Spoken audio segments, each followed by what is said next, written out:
કરીએ આપણે આજનો ટોપિક છે એક્લેમ્પ્સિયા. એક્લેમ્પ્સિયા પહેલા તો સમજી લે એક્લેમ્પ્સિયા કોને કહેવામાં આવે છે. એ તો મેં આગલા વિડીયોમાં તમને પ્રી એક્લેમ્પ્સિયા વિશે સમજાવ્યું, તો હવે સમજીએ એક્લેમ્પ્સિયા. તો એક્લેમ્પ્સિયા શું છે કે જનરલાઇઝ ટોનિક-ક્લોનિક સીઝર હોય છે એના અંદર એન્ડ અનએક્શન coma in the woman with pre eclampsia. Means આના અંદર હોય છે કે મધરને શું સીઝર ચાલુ થઈ જાય છે ડ્યુરિંગ ધ પ્રેગ્નન્સી, અને એના અંદર કેવું કોમાનો સ્ટેટ આવી જાય છે વિથ કોના સાથે પ્રી એક્લેમ્પ્સિયા. શું હતું એ મેં તમને આગળ સમજાવી દીધું. મીન્સ કે એના અંદર હાઇપરટેન્શન એન્ડ પ્રોટીનિયા દેખાવ હોય છે. એક ન્યુમોનિક છે સિમ્પલી તમને એક્લેમ્પ્સિયા સમજવા માટે કે શું છે. તો પ્રી એક્લેમ્પ્સિયા પ્લસ સીઝર તો મધરનામાં દેખાવ હોય તો કોઈ કન્ડિશન કહેવાય છે. એને ટ્રીટમેન્ટ કઈ રીતે કરવાનું છે, તો ત્રણ રીતે મેનેજમેન્ટ કરી છે: during seizure, control seizure and definitive treatment. તો ફર્સ્ટ સમજીએ ડ્યુરિંગ સીઝર કઈ વસ્તુ આપણે કરવાની છે. તો ફર્સ્ટ શું છે, કોલ ફોર હેલ્પ. મીન્સ કે હેલ્પ માટે આપણે કોલ કરી દઈશું. એના પછી maintain ABC means airway breathing અને સર્ક્યુલેશન શું કરવાનું છે, આપણે મેન્ટેન કરવાનું છે.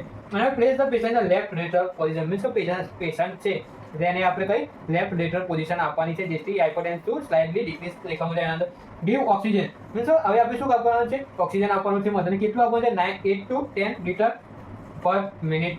એના પછી protect from the injury. Means સીધા ચાલુ હશે તો એનાથી લીધે શું છે, ઇન્જરી થવાના ચાન્સીસ શું છે, વધારે હશે. તો એના લીધે આપણે શું કરીશું કે પ્રિવેન્ટ કરીશું ઇન્જરી. એના માટે do not insert anything in the mouth. Means કોઈ પણ એવી વસ્તુ છે જે માઉથના અંદર નાખવાની નથી, કેમ કે એને શું કરવાનું છે, સક્શન કરવાનું છે. હવે કંટ્રોલ સીઝરની વાત કરીએ તો કંટ્રોલ સીઝરમાં શું છે, ડ્રગ ઓફ ચોઇસ કઈ છે આપણી, તો MgSO4 મીન્સ મેગ્નેશિયમ સલ્ફેટ. કોઈ એક્લેમ્પ્સિયાની ડ્રગ ઓફ ચોઇસ તમે પૂછે તો કઈ લખવાની, મેગ્નેશિયમ સલ્ફેટ MgSO4.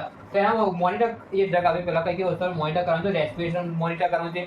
એના પછી યુરિન આઉટપુટ આપણે ચેક કરીશું and deep tender reflex present છે કે નહીં આપણે શું કરવાનું છે, ચેક.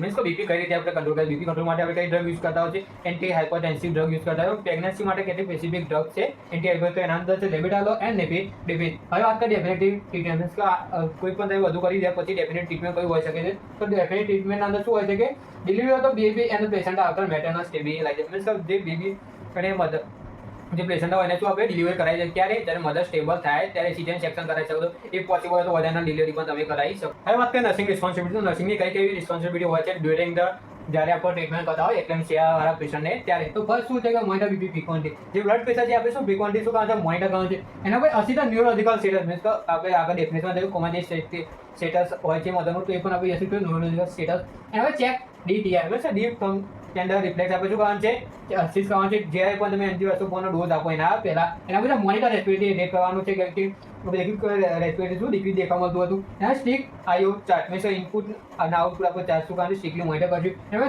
કેથેટરાઇઝ લાગે કે મધરને કેથેટરાઇઝેશન કરવાની નીચે, તો આપણે શું કરીશું, કેથેટરાઇઝેશન. તમે કન્ટિન્યુ ફીટલ મોનિટર કરવાનું છે. એના પછી મેન્ટેન સીઝર પ્રિકોશન. મીન્સ સીઝરના જે પ્રિકોશન આવે છે એ આપણે શું કરવાનું છે, મેન્ટેન કરશું. અને most important keep emergency drug and suction ready. Means જે ઇમરજન્સી ડ્રગ છે એને આપણે શું રેડી રાખશું, અને સક્શનને પણ શું રાખશું, રેડી રાખીશું. Thank you.